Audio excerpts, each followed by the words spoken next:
The 10 Commandments. Here's my problem. Why are there 10? You don't need 10.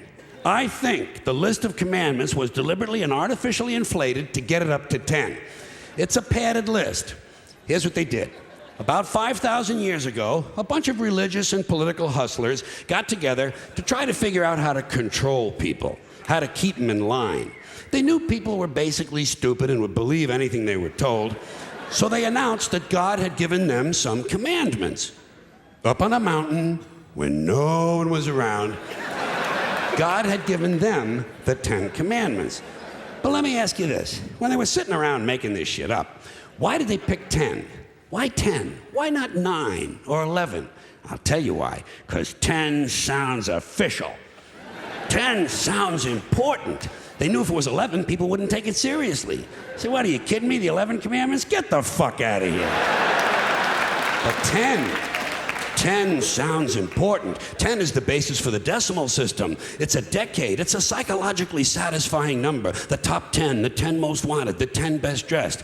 So having 10 commandments was really a marketing decision. And to me, it's clearly a bullshit list. It's a political document artificially inflated to sell better. I'm going to show you how you could reduce the number of commandments and come up with a list that's a little more workable and logical. We're going to start with the first 3, and I'll use the Roman Catholic version because those are the ones I was taught as a little boy. I am the Lord thy God. Thou shalt not have strange gods before me. Thou shalt not take the name of the Lord thy God in vain. Thou shalt keep holy the Sabbath. Right off the bat, the first 3, pure bullshit. Sabbath day, Lord's name, strange gods. Spooky language. Spooky language. Designed to scare and control primitive people. In no way does superstitious nonsense like this apply to the lives of intelligent, civilized humans in the 21st century. You throw out the first 3 commandments, you're down to 7. Next, honor thy father and mother. Obedience, respect for authority. Just another name for controlling people. The truth is, obedience and respect should not be automatic. They should be earned. They should be based on the parent's performance. Parent's performance. All right? Some parents deserve respect. Most of them don't. Period. You're down to 6. Now, in the interest of logic, something religion is very uncomfortable with, we're going to jump around the list a little bit. Thou shalt not steal, thou shalt not bear false witness. Stealing and lying.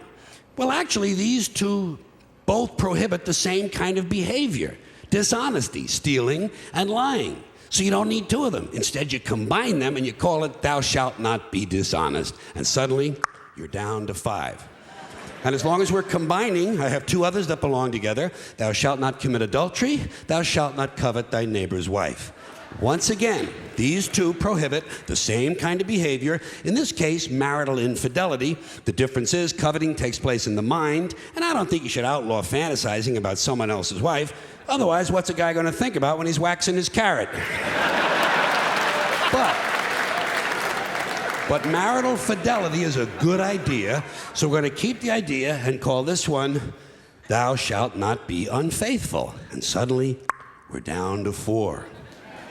But when you think about it, honesty and fidelity are really part of the same overall value. So in truth, you could combine the 2 honesty commandments with the 2 fidelity commandments and give them simpler language, positive language instead of negative, and call the whole thing, thou shalt always be honest and faithful, and we're down to 3.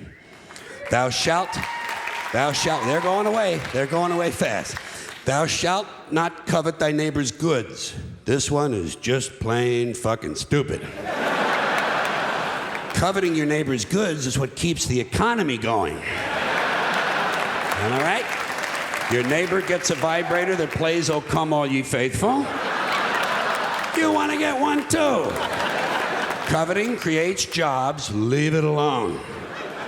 You throw out coveting and you're down to 2 now, the big honesty and fidelity commandment, and the one we haven't talked about yet, thou shalt not kill, murder, the 5th commandment. But when you think about it,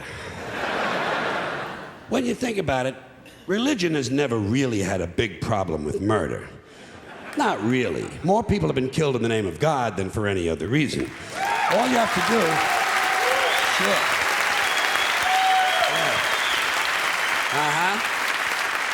All you have to do is look at Northern Ireland, the Middle East, Kashmir, the Inquisition, the Crusades, and the World Trade Center to see how seriously the religious folks take thou shalt not kill. The more devout they are, the more they see murder as being negotiable.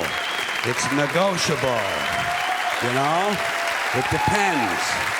It depends. It depends on who's doing the killing and who's getting killed. So, with all of this in mind, I leave you with my revised list of the 2 commandments. Thou shalt always be honest and faithful to the provider of thy nookie.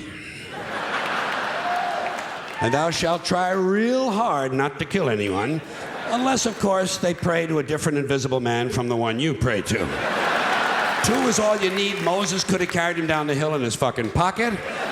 And if they had a list like that, I wouldn't mind those folks in Alabama putting it up on the courthouse wall.